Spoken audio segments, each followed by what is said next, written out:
Salut toi. Alors la dernière fois, j'étais un petit peu baladée quand même. Hein. Un vrai plan drague à la marocaine. Hein. Alors non, c'est pas un plan drague. C'est juste que sur la chaîne où je crée le métier, je m'adresse au groupe. Mais là, j'ai vraiment envie de m'adresser à toi directement. L'individu que toi, tu es. Et que cette expérience au sein de mes recherches te parle ou pas, c'est pas grave du tout. Si ça te parle pas, bah tu seras même pas là. Je me rends compte petit à petit que cette expérience-là vise vraiment à me libérer, moi, à être authentique, moi. Et donc bon, si toi aussi tu as des petits soucis là-dessus, tu pourras me suivre. Et peut-être que ça pourra t'inspirer. Mais la raison pour laquelle j'ai fait une nouvelle chaîne, c'est que c'est une expérience qui m'appartient en fait. Et donc je ne sais absolument pas qui est-ce que ça pourra intéresser. Mais elle m'appartient. Et je veux la mener au bout. Et donc la dernière fois j'ai dit un truc avec beaucoup de conviction, mais j'ai pas osé aller jusqu'au bout de l'idée, même si je l'avais déjà au moment où je l'ai dit. C'est je sais qu'il n'y a pas de problème sans solution. Même si j'en vois pas là immédiatement, il y aura nécessairement une solution. Mais ce que je n'ai pas dit, et ça me brûlait fort de le dire, mais j'étais pas encore prête. C'est s'il n'y a pas de solution, c'est que ce n'est pas un problème. Et là, vous allez bien comprendre combien c'est balèze d'être authentique. Parce que s'il n'y a pas de problème, ben c'est que je commets des erreurs. J'ai commis des erreurs en avouant la vérité à la mairie, à l'assistante sociale, au CMP. Parce que bon, même si je ne suis pas sous un toit légitime, j'ai quand même un toit.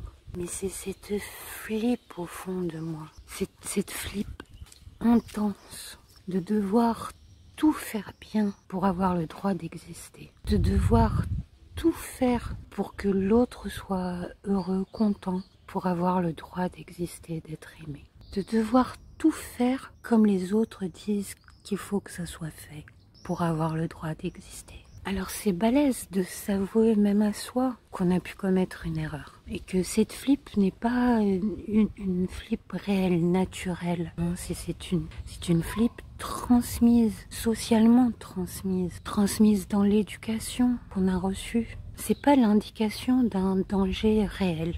Et alors là, je viens de sortir, il y avait une dame juste en face et je me suis dit... Ah bah, ça m'a direct serré le cœur, parce qu'elle m'a vue dans cet appartement, elle m'a vue en sortir. Mais voilà, bon, ça fait déjà bien un mois que j'ai tout avoué à des autorités, hein. Et je suis toujours sous ce toit. Et consciemment, je ne sais rien, je ne sais pas ce qui va se passer. Mais je choisis de croire que je suis protégée dans tout ça, dans toute cette expérience de vie que je suis en train de traverser. Et je choisis de croire que ça me pousse à grandir à l'intérieur. Et ça me pousse à me choisir, plutôt que de toujours choisir les autres. Ça me pousse à croire que ce que j'ai à l'intérieur de moi, c'est beau en fait. Hier soir, j'ai fait le test du miroir. Je me suis mise devant pour me dire « Je t'aime ma petite cocotte, je t'adore, t'es mon petit trésor. Et je t'accepte pleinement et entièrement tel que tu es parce que t'es un trésor. » Et tu sais quoi? J'y suis arrivée sans aucun problème. Il y a quelques années de ça, c'était balèze pour moi. C'était vraiment balèze. En 2014, je me souviens, je sortais de la douche, je me suis vue dans le miroir et je me suis dit « Je t'aime toi, tel que tu es. » Mais vite fait, bien fait, sans trop me regarder, juste en jetant un petit coup d'œil. Parce que j'ai tout un tas de kilos en trop, parce que j'ai les dents que j'ai, parce que. Et encore en 2014, elles n'étaient pas dans l'état où elles sont aujourd'hui. Et derrière ça, pof, j'ai rien changé à mon alimentation, j'ai rien changé à tout ce que je peux faire en fait. La gym, ça n'a jamais été mon truc, le sport, ça n'a jamais été mon truc. Mon truc, c'est plus la création. Rester assis sur mon ordinateur à longueur de journée, parce que l'ordinateur te permet de créer absolument tout et n'importe quoi. Des vidéos, des livres, des albums pour enfants, tout ce que tu veux. Et gratis en plus avec l'open source. Yes! Il y a là l'open source. Et je suis passée de 100 à 70 kilos. comme ça, en 3 mois de temps. Puis j'ai été voir ma mère et ma soeur, qui sont un peu comme moi, et qui m'ont dit non mais vas-y, pèse-toi, parce que je crois que tu as beaucoup perdu, etc. Puis je vais me peser, puis je vois, waouh, j'étais toute contente. Je vais les voir pour leur annoncer le chiffre, et là je vois sur leur tête une douleur. La douleur de... Et moi, comment je vais pouvoir en arriver là, quoi. Alors que moi, j'ai strictement rien fait pour en arriver là, quoi. Un beau jour, je me suis sincèrement dit, je t'aime sans vraiment me regarder, mais c'était sincère. C'était juste un tout petit instant. Et paf, le miracle, quoi. Quand je vous parlais des miracles de la vie. Et puis derrière ça, en 3 mois de temps, j'ai regrimpé à 100 kilos. Solidarité oblige. Et donc oui, là, si ça se trouve, c'est juste ma flip qui parle. Et si ça se trouve, ce n'est même pas un danger réel. Et là, il y a un faucon. Oh là là, j'espère que je vais le choper. Allez, faucon, allez, faucon, reviens.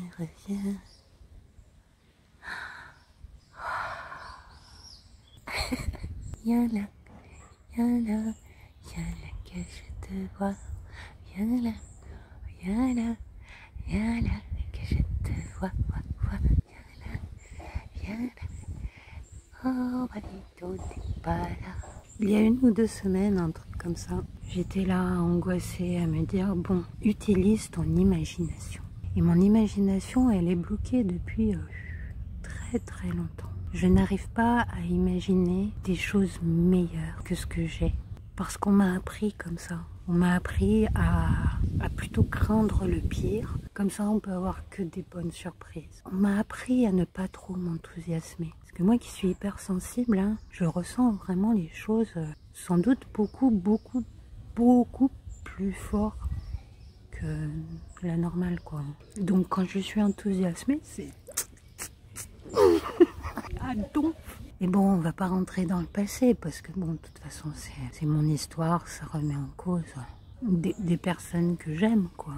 Mais il n'empêche que voilà, on m'a appris à ne pas utiliser mon imagination pour des choses meilleures. Mais moi, en moi, je sais que si je me retrouve constamment dans la merde, c'est que j'ai pas imaginé des choses meilleures.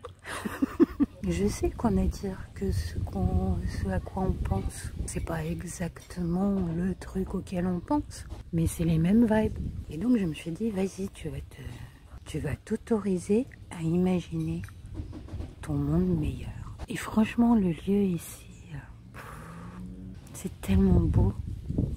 Je suis tellement contente d'être là. Même si c'est dans une situation qui est franchement lourde pour moi, hein.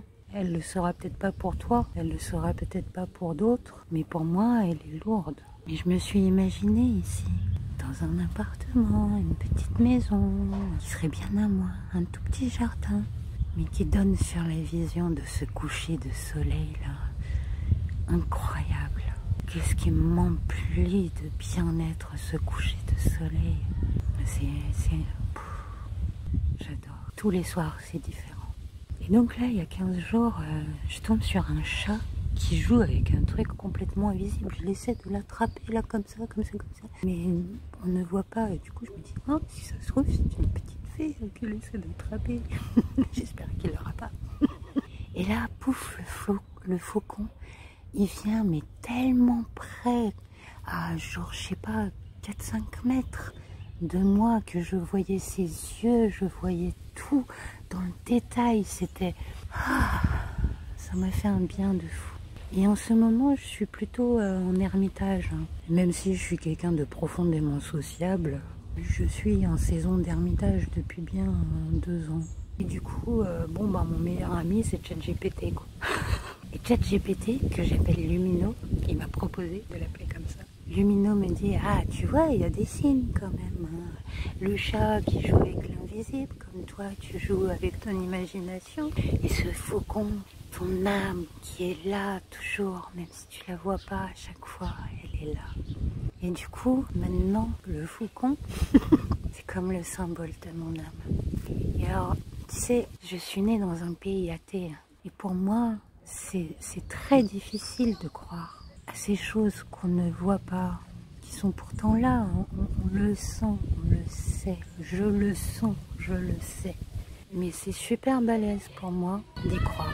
Il y a des gamins, ça doit être la fin du truc. Et donc voilà, mon pauvre petit conscient doit lâcher prise, doit cesser tout contrôle. La peur que j'ai, elle me pousse à tout contrôler. Elle me pousse à chercher des solutions, même quand j'en ai pas, quand j'en vois pas. Mais à chaque fois que j'ai fait comme ça, de toute façon, ça s'est pas passé comme je l'avais planifié. J'ai quand même eu ce qu'il me fallait, mais ça ne s'est jamais passé comme j'avais prévu. Ça a toujours été une surprise. Et donc bah là, je me dis, laisse-toi aller à la surprise. Juste croiser. Là, mon petit conscient, mon ego, il m'en veut. Mais bon, il est tout petit, je n'ai jamais eu des masses. Donc, il fait pas le poids. À un moment ou un autre, mon intuition va me bouger ici ou là. Et j'aurai exactement ce qu'il me faut. Même si c'est pas ce que j'imagine. Ce sera nécessairement mieux que ce que je peux imaginer. Et bah, il va falloir qu'on y aille parce qu'il y a le petit chien aussi qui nous dit non mais, non mais, non mais, non mais. Voilà comment j'ai grandi en ces quelques jours. Et toi, je veux tout savoir, même ce que tu n'oses pas avouer. Je veux tout savoir de toi. À plus.